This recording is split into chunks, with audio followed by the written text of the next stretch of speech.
Dash cam की तारीफ और इसके फायदे तो आपने बहुत सुने होंगे, लेकिन इसे यूज करने के कुछ सीरियस रिस्क्स जो उल्टा आपको फंसा सकते हैं, उन्हें भी हम इस वीडियो में डिस्कस करेंगे। Hello and welcome to V3 cars. चलिए इस प्रोज एंड कॉन्स वीडियो को स्टार्ट करते हैं डैश कैम के कुछ बेनिफिट्स के साथ। कभी कभी क्या होता है, गाड़ी चलाते हुए कोई और व्हीकल, साइकिलिस्ट या पेडेस्ट्रियन सामने एकदम से आ जाते हैं। ऐसे में दूसरे की व्हीकल डैमेज के केस में या फिर फिजिकल हार्म में उल्टा हम फंस जाते हैं और सिंपैथी सारी उसके पास हो जाती है जिसका लॉस ज्यादा हुआ है। तो इन सिचुएशन में डैश कैम की हेल्प से हम काफी इजीली ये प्रूव कर सकते हैं कि हम कोई डेंजरस ड्राइविंग नहीं कर रहे थे और ये एक्सीडेंट आपके लिए कंप्लीटली अनअवॉइडेबल था। साथ ही ये भी प्रूव करने में हेल्प मिलती है कि दूसरे की लापरवाही की वजह से ही उनको जान या माल का नुकसान हुआ है।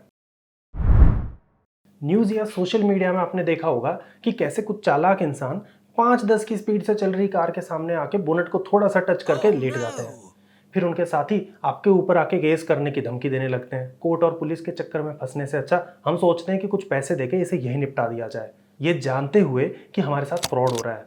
ऐसे में जब उन्हें पता चलता है कि हमारे पास डैश कैम है तो वो खुद ही अपने घर का रास्ता देखने लगते हैं, क्योंकि अगर थाने जाना पड़ गया तो बाहर निकलना मुश्किल हो जाएगा।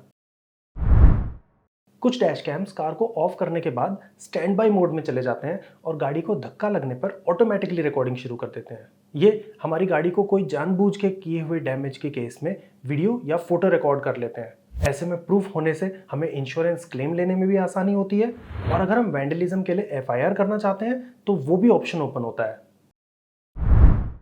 कुछ dash camps basic ADAS features के साथ भी आते हैं, जैसे कि अगर हम इनअटेंटिव ड्राइविंग की वजह से लेन से स्लोली बाहर जाने लगते हैं तो वो हमें वार्निंग दे देते हैं।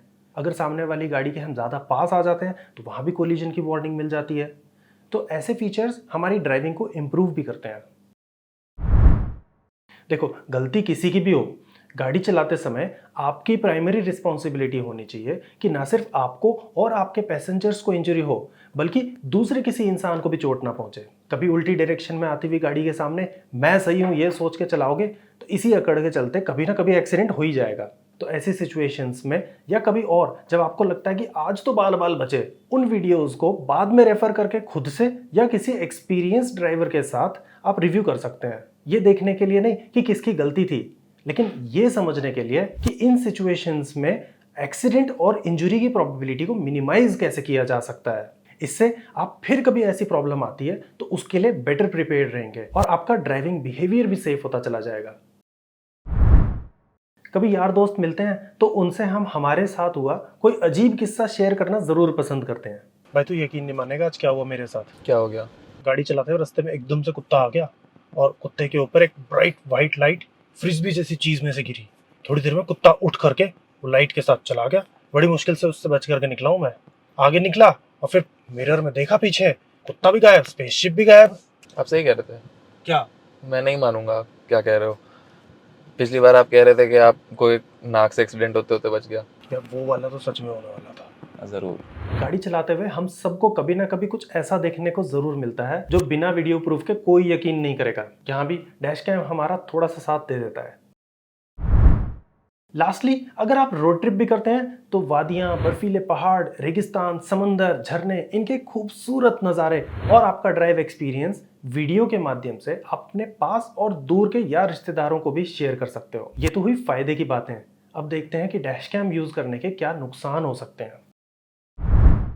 सबसे पहला नुकसान जो मुझे फील होता है वो है वायरिंग और इंस्टॉलेशन का। यहाँ आपके पास दो ऑप्शंस होते हैं। पहला ये कि आप वायरिंग को इंटीरियर बॉडी पैनल्स के अंदर से पास करवा दीजिए। इस सॉल्यूशन में आपको मिनिमल वायरिंग दिखाई देती है, लेकिन इंटीरियर पैनल्स निकालते और वापस लगाते समय कभी इसकी कोई क्लिप टूट जाती है तो कभी कोई क्लिप परफेक्टली फिट नहीं हो पाती। फिर वो पैनल्स टुक टुक टुक टुक टुक टुक करते रहते हैं। आखिर हाथ से फिट किए हुए पैनल्स वो परफेक्ट फैक्ट्री फिनिश नहीं दे पाते। दूसरा ऑप्शन आपके पास ये है कि आप वायरिंग एक्सपोज्ड रख लो, लेकिन इस तरह आपको इंटीरियर की लुक के साथ थोड़ा कॉम्प्रोमाइज करना पड़ता है। आप डैश कैम को प्रूफ ऑफ इनोसेंस के लिए यूज़ करना चाहते हैं या फिर फ्रॉड से बचने के लिए। इनमें से किसी भी केस में डैश कैम के लिमिटेड कवरेज और बड़े ब्लाइंड स्पॉट्स की वजह से आपको एक पूरा बेनिफिट नहीं दे पाएंगे। अगर आपने फ्रंट के साथ साथ रियर वाला डैश कैम भी लगा रखा है तो इस केस में पीछे से आती हुई गाड़ियां तो रिकॉर्ड हो जाएंगी, लेकिन even in this dual dash cam situation आपका फील्ड ऑफ व्यू काफ़ी लिमिटेड है, क्योंकि साइड से हुए क्रैश के केस में यह भी काफ़ी यूजलेस है। इसी तरह विंडो पर नॉक करके वॉलेट या फ़ोन चोरी करने वाले भी डैश कैम के व्यू से बाहर रहते हैं। बेसिकली फुल 360 डिग्री कवरेज के लिए आपके पास फिलहाल कोई अच्छा ऑप्शन नहीं है। अगर आपके डैश कैम में सेंट्री मोड है और इसमें अपनी खुद की बैटरी नहीं आती, तो इसको यूज़ करने के लिए आपको डायरेक्ट कार की बैटरी से कनेक्ट करना पड़ेगा। कंटिन्यूस कनेक्शन की वजह से ये आपकी कार की बैटरी से पावर ड्रॉ करता रहेगा। अब अगर आप कार को काफ़ी दिन के बाद चलाते हैं तो स्टार्टिंग में आपको प्रॉब्लम आ सकती है। यूँ तो इंश्योरेंस प्रीमियम का मेन कंपोनेंट ओन डैमेज का होता है, जिसमें हमारी गलती की वजह से हुआ डैमेज भी कवर होता है। फिर भी अगर इंश्योरेंस वालों को एक्सीडेंटल कार के साथ साथ डैश कैम की वीडियो भी मिल जाती है, तो वो किसी ना किसी तरह एक्सीडेंट को हमारी गलती बता करके क्लेम रिजेक्ट कर सकते हैं। आखिर यही इंश्योरेंस कंपनीज का बिजनेस मॉडल होता है। वो चाहते हैं कि प्रीमियम ज़्यादा से ज़्यादा हो और क्लेम अमाउंट मिनिमम हो। टाइम, एफर्ट या बजट कंस्ट्रेंट्स की वजह से ज़्यादातर लोग अपने इंश्योरेंस प्रोवाइडर के डिसीजन को कोर्ट में चैलेंज नहीं करते, और ये बात उन्हें भी पता है। प्राइवेसी के रास्ते पर ट्रैफिक आता भी है और जाता भी है। अगर आप सड़क पर चल रहे हो और कोई और आपकी वीडियो बनाने लग जाए तो कुछ लोग बुरा ज़रूर मान जाएंगे, लेकिन डैश कैम लगा करके हम भी आसपास के लोगों की वीडियो रिकॉर्ड कर रहे हैं, वो भी बिना उनकी परमिशन के। तो सेफ्टी के नाम पे थोड़ा प्राइवेसी का इन्वेजन तो है ही है। दूसरी तरफ आपके अपने डैश कैम पर रिकॉर्ड हुई वीडियोस का भी किसी और के पास एक्सेस है। आपका डैश कैम तो इंटरनेट से कनेक्टेड नहीं है, लेकिन डैश कैम फ़ोन से कनेक्टेड है और फ़ोन इंटरनेट से, तो आपकी वीडियोस अपलोड तो हो ही सकती हैं। ऊपर से अगर आपका डैश कैम जीपीएस वाला है तो ये आपकी लोकेशन इन्फॉर्मेशन भी कहीं तो अपलोड कर ही सकता है। क्या आप किसी अनजान इंसान के साथ पिछले साल किस दिन कितने बजे कहाँ पर थे ये डिटेल्स शेयर करने को तैयार हो? आपकी लोकेशन इन्फॉर्मेशन प्राइवेट है और इस पर आपके क्लोज रिलेटिव्स के अलावा किसी और का हक नहीं है, लेकिन डैश कैम और इनके अकम्पनिंग मैलिशियस एप्लीकेशंस के साथ आप इस इंफॉर्मेशन को भी रिस्क पर डाल रहे हो। Security breach is another thing to worry about, especially in cars with a cabin dash cam and a microphone. You see, cars sit on a very blurry line of public and private space. जब हम road पर गाड़ी चला रहे हैं तब car का cabin almost एक पब्लिक स्पेस की तरह होता है और हमें यहाँ सूटेबली बिहेव करना चाहिए। लेकिन जनरल पब्लिक की नज़रों से दूर कहीं अकेले में खड़ी कार काफ़ी हद तक एक प्राइवेट स्पेस की तरह है। In such a situation if you have good company, तो प्राइवेसी में की हुई हैंकी पैंकी पहले डैश कैम में और फिर कंपनी के क्लाउड सर्वर में पहुंच जाएगी। Even if the company is extremely careful about protecting your data, तो भी कभी ना कभी डेटा लीक हो सकता है। फिर कोई इस इंफॉर्मेशन को आपको ब्लैकमेल और एक्सटॉर्शन के लिए भी यूज कर सकता है। Banks are considered to be the most conscious about their data security and they often advertise about this feature. जब उनका डेटा लीक हो सकता है तो डैश कैम कंपनीज तो आपके डेटा को सिक्योर रखने को लेकर के प्रिटेंड भी नहीं कर रही हैं। अब ये तो हुए वो एग्जाम्पल्स जिनके लिए हम कुछ प्रिकॉशंस ले सकते हैं। असली रिस्क तो वो है जिनको हम आज इमेजिन भी नहीं कर सकते। अब आते हैं डैश कैम के लीगल रिस्क्स पर।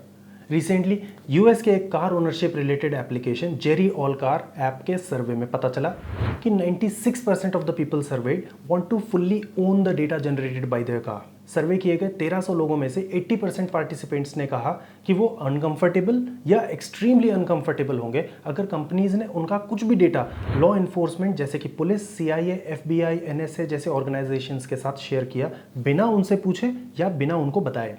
हमारे यहाँ लोगों को प्राइवेसी के बारे में तो इतनी अवेयरनेस नहीं है, ना ही हमारे लॉज प्राइवेसी को इतनी इंपॉर्टेंस देते हैं।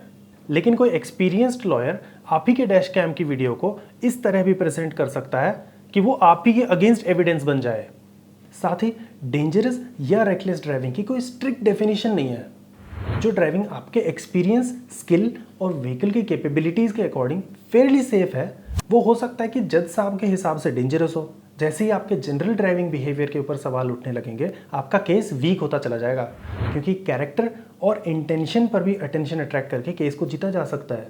अगर आपके केस में कैबिन डैश कैम भी है विद माइक, तो एक्सीडेंट के होते ही जबान से फिसले हुए कुछ बीप बीप वाले शब्द कोर्ट की चिंगारी में पेट्रोल का काम करेंगे। ऐसे में हो सकता है कि आपको ना सिर्फ अपनी गाड़ी का नुकसान और खर्चा उठाना पड़े, बल्कि दूसरे की गाड़ी और उनके लॉयर की फीस भी भरनी पड़े। अगर आपको लगता है कि यहाँ पर थर्ड पार्टी इंश्योरेंस काम में आ जाएगी, तो गुड लक। उसको यूज़ करने के लिए इतने फ्रिक्शन पॉइंट्स पहले ही हमारे सिस्टम में है कि वो जनरली यूज़ नहीं हो पाती जब तक किसी को सीरियस इंजरी या किसी की डेथ ना हुई हो एक्सीडेंट में। हमें उम्मीद है कि इस प्रोज एंड कॉन्स वीडियोस से आपको कुछ नॉलेज मिली होगी जो आपको डैश कैम लेने को लेकर एक इन्फॉर्म डिसीजन लेने में हेल्प करेगी।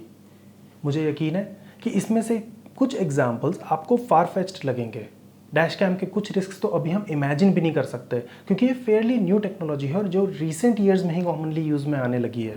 पर्सनली मेरे लिए लास्ट के 3 points, privacy risk, data security और लीगल इम्प्लीकेशंस, काफ़ी सीरियस डील ब्रेकर्स हैं, जिनकी वजह से मैं डैश कैम वर्क पर्पसेस के अलावा यूज़ नहीं करता। लेकिन अगर हमारे बताए कॉन्स में से आपके लिए कोई भी डील ब्रेकर नहीं है, तो आपको बेशक डैश कैम यूज़ करना चाहिए। We hope you found this video helpful. अगर आपको लगता है कि हमने कोई पॉइंट मिस कर दिया है, तो आप हमें कमेंट सेक्शन में ज़रूर बताएं। उन्हें हमें कमेंट में पिन कर देंगे with appropriate credit to the viewers who bring them to our notice. Thanks for watching this video. For more details आप हमारी वेबसाइट www.v3cars.com पे भी जा सकते हैं या हमें फेसबुक और इंस्टा पे फॉलो करें। सभी लिंक्स वीडियो के डिस्क्रिप्शन में अवेलेबल हैं।